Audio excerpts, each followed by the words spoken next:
নমস্কাৰ। কাইলৈ জেঠ মাহৰ প্ৰথমটো মংগলবাৰ 13 মে আৰম্ভ হ'ব আৰু আপোনাৰ শেষ হ'ব 10 জুন। এই 5টা মংগলবাৰ আপোনাৰ কাৰণে লাভদায়ক হ'ব। এই 5টা মংগলবাৰে আপোনাক সকলো ক্ষেত্ৰতে বাধাবিলাক দূৰ হ'ব। যিবিলাক সমস্যা আপোনাৰ উৎপত্তি হৈছে সেই সকলো সমস্যা আপোনাৰ দূৰ হ'ব। তেওঁ মোক প্ৰথমে প্ৰশ্ন কৰিব যে বহাগ হৈ গ'ল, বহাগ চলি আছে, অৰ্থাৎ জেঠ মাহটো সোমোৱা নাই আমাৰ অসমীয়া কেলেণ্ডাৰত। তেতিয়াহ'লে কেনেকৈ কাইলৈ প্ৰথমটো জেঠ হ'ল? উত্তৰ ভাৰতীয় সনাতনীসকলে বিশ্বাস কৰে যে তেওঁলোকে চন্দ্ৰৰ যেতিয়া গোচৰ কৰে পূৰ্ণিমাৰ ওপৰত ভিত্তি কৰি তেতিয়াই আৰম্ভ হয় মাহ।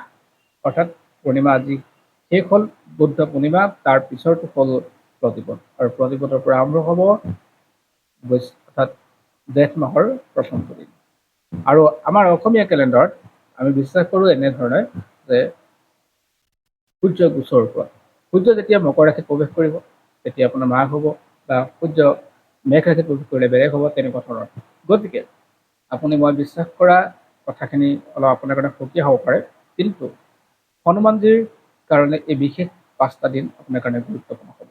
আপুনি যি ধৰণে বিশ্বাস কৰে তেনেধৰণে আপুনি কাম কৰি ল'ব, কিন্তু আমি হিচাপ বা আমাৰ গণনা কৰি যিখিনি কথা কওঁ সেইখিনিৰ ওপৰত ভিত্তি যদি কৰোঁ তেনেহ'লে আপুনি 13 মে, 20 মে, 27 মে, 3 জুন আৰু 10 জুন এই 5টা মংগলবাৰত আপুনি সংকল্প লওক। 5টা মংগলবাৰে আপুনি হনুমানজীৰ মন্দিৰত যাওক, 5টা মংগলবাৰে আপুনি নিৰামিষ ভোজন কৰক, ব্ৰত ৰাখক। আপোনাৰ যিকোনো সমস্যা আপোনাৰ দূৰ হ'ব। স্বাস্থ্য সমস্যা, ব্যৱসায়িক সমস্যা, টকা পইচাৰ সমস্যা, ধাৰ ঋণ বাঢ়িছে, আপোনাৰ চাকৰিৰ ক্ষেত্ৰত সমস্যা আহিছে বা চাকৰি পোৱা নাই, এনেকুৱা ধৰণৰ বিভিন্ন সমস্যাৰ ক্ষেত্ৰত যি আপুনি প্ৰতিক্ৰিয়া বা আপুনি যি মোকাবিলা কৰিবলগীয়া হৈছে এই সকলো সমস্যাৰ পৰা আপুনি মুক্ত হ'ব পাৰে এই 5টা দিন। আপুনি কৰিব কি? হনুমানজীৰ মন্দিৰ যাওক। প্ৰত্যেক মংগলবাৰে আপুনি হনুমান মন্দিৰ যাওক।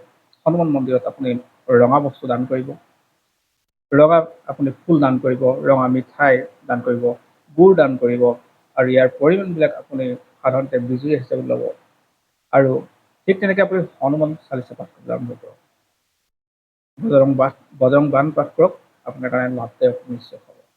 হনুমান চালিচা আপুনি কেইবাৰ পাঠ কৰিব? যদি আপুনি প্ৰথমটো মংগলবাৰে হনুমান চালিচা 3বাৰ পাঠ কৰিছে তেনেহ'লে পিছৰটো মংগলবাৰে 3বাৰ, তাৰ পিছৰটো মংগলবাৰে 3বাৰকৈ পাঠ কৰক। যদি 7বাৰকৈ কৰিছে তেনেহ'লে 7বাৰকৈ কৰক। এটা কণ্টিনিউৱাছ প্ৰচেছত কৰক, তেতিয়া আপোনাৰ কাৰণে লাভদায়ক হ'ব।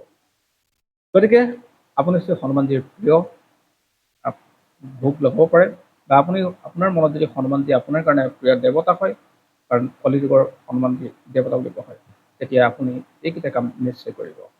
ধন্যবাদ। পুনৰ লগ পাম আন এক ভিডিঅ'ত।